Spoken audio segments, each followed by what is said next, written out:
Recorded Books presents Grave Mercy, His Fair Assassin, Book 1, by Robin LaFevers, narrated by Erin Moon, and directed by Rob Granis.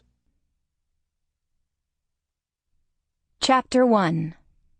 Brittany, 1485.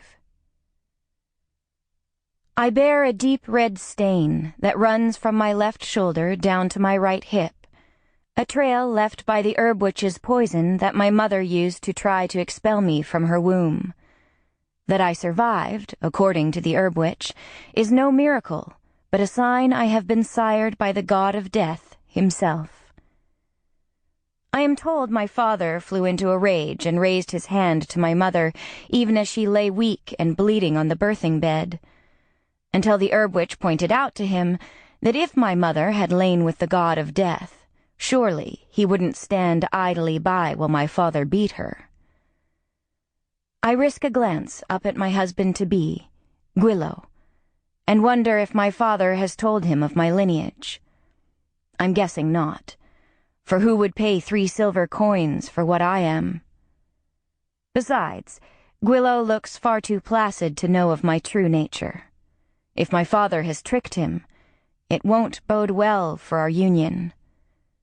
That we're being married in Gwillow's cottage rather than a church further adds to my unease. I feel my father's heavy gaze upon me and look up. The triumph in his eyes frightens me, for if he has triumphed, then I have surely lost in some way I don't yet understand.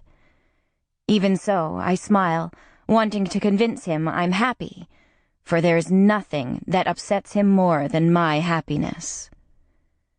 But while I can easily lie to my father, it is harder to lie to myself. I'm afraid, sorely afraid of this man to whom I'll now belong. I look down at his big, wide hands.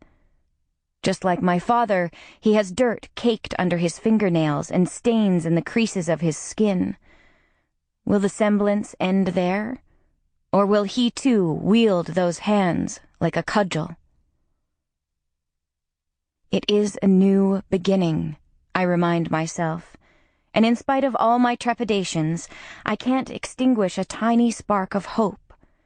Gwillow wants me enough to pay 3 silver coins. Surely, where there is want, there's room for kindness. It's the one thing that keeps my knees from knocking and my hands from trembling. That, and the priest, who's come to officiate, for while he is not but a hedge priest. Sample complete. Ready to continue?